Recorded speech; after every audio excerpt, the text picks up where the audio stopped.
Hey everyone, it's Nolan from Snapzilla with a snapshot of Throne Quest by Valoware. I know it's been a rough week. I've had kids home all week, so I haven't been able to get any snapshots out. But this one released yesterday. I played about 20 minutes of it. It's a spin-off of Valaware's Ninth Dawn series, kind of. I don't know any of you that can remember Ninth Dawn, but it was a huge, the first and second one were huge RPGs, pixel art RPGs. People were calling them the Skyrim of iOS. They had huge maps.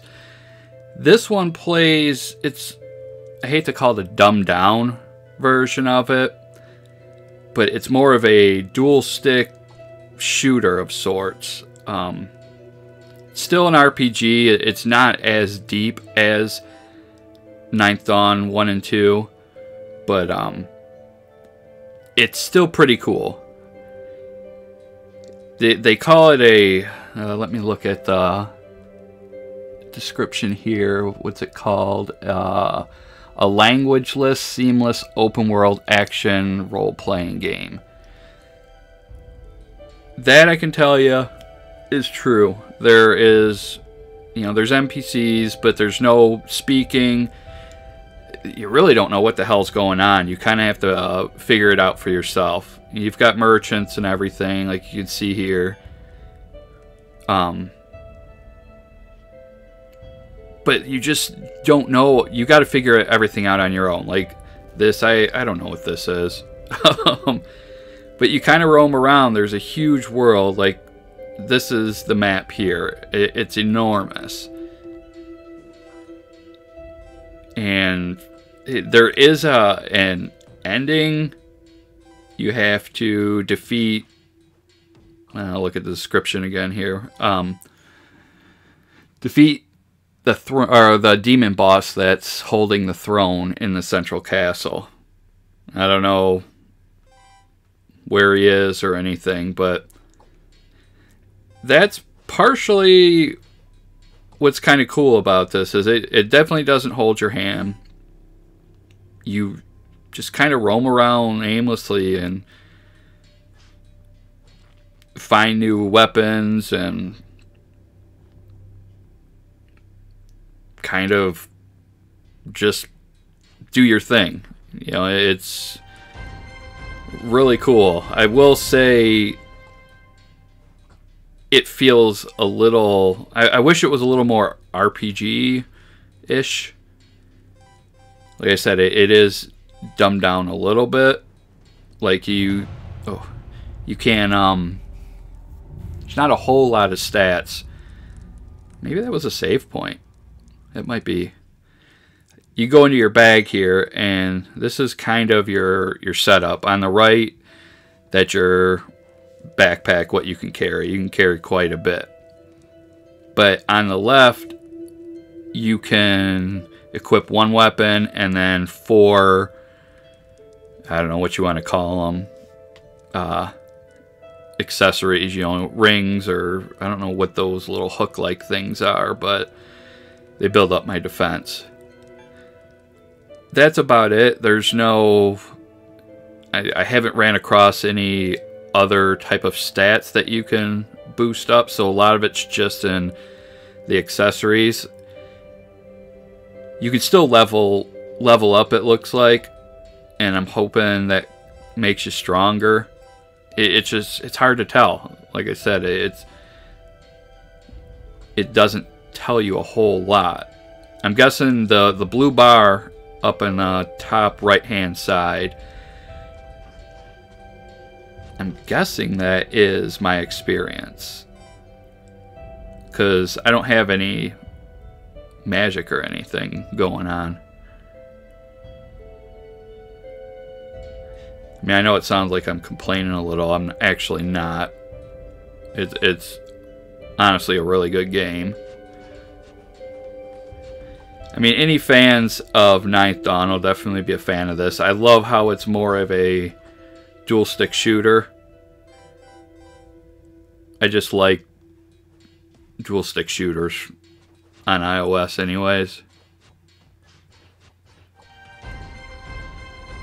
I usually prefer action RPGs over regular ones. The visuals, I think... Okay, I'm guessing these are save points. The visuals, it's the usual Valoware pixel art. It looks a little not as crisp as Ninth Dawn, but it still does its job.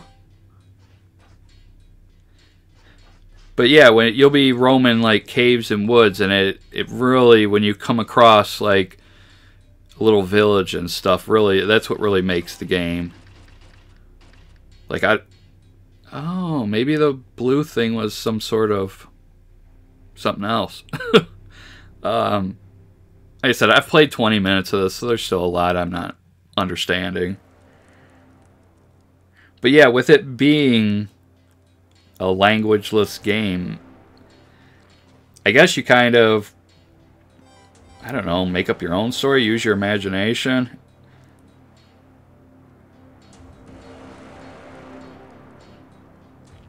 But yeah, there's a lot of dungeon crawling in it. You know, secret rooms, traps, switches, enemies. You know, like I said, I would have liked a little more, like a bestiary. I would have liked just see my stats a little more. But you can't beat it with so many RPGs having, you know, all the free-to-play elements. It's really nice seeing something like this. And you can kind of change things up on the fly. Like I said, these, in order to figure out how strong or weak some of these things are, I mean, it's just a simple tapping on it and figuring out what it is, sliding it across the screen, and it's equipped. Like I said, it doesn't hold your hand, so you have to figure out what most of this stuff does on your own. I did run across the really good weapon that I'm using now that has like 70 attack points. I haven't found anything remotely close to that strong of a weapon since, so I've been hanging on to it.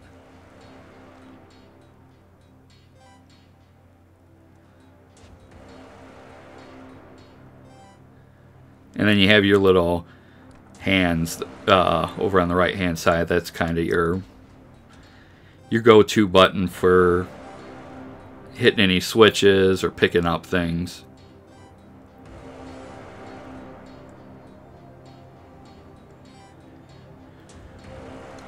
But as you can see, I don't really know where I'm going. I don't know what I'm doing, and I don't really have a problem with it.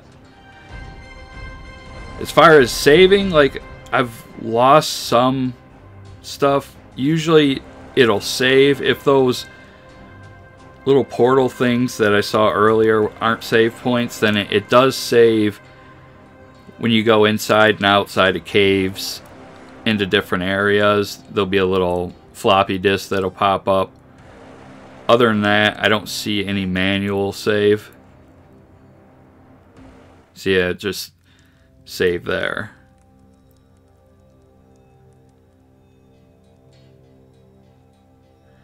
But yeah, for a couple bucks, it's definitely worth it. Like I said, especially if you liked their past couple games.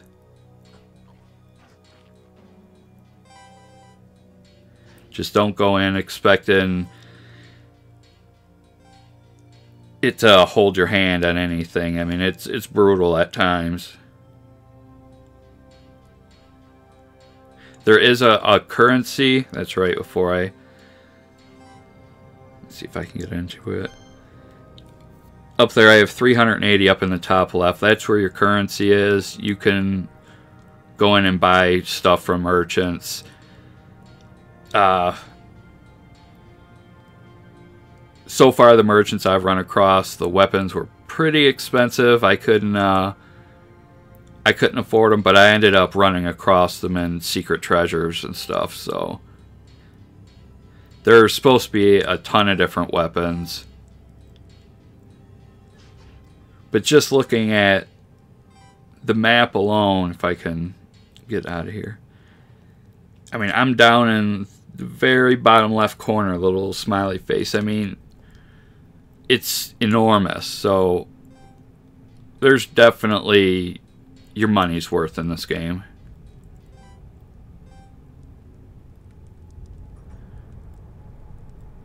So I don't know what that was. 36.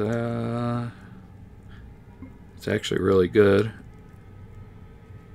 Oh, is that a weapon? Ooh, it's a weapon. Okay, so now I'm a ninja. I think, let me see if I can read it real quick without my chair squeaking.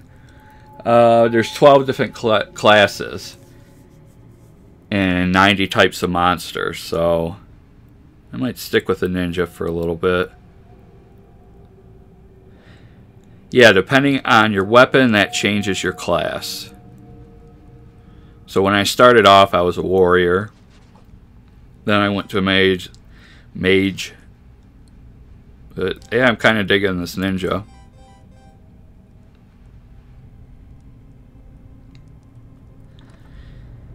Anyway, I wonder if I can save it before I get out of here.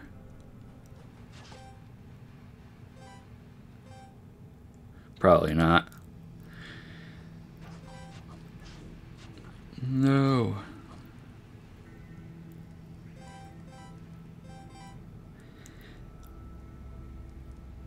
But yeah, this is... Let me see if I can pause it. No. Damn it. I want to leave you guys alone. Stop recording this.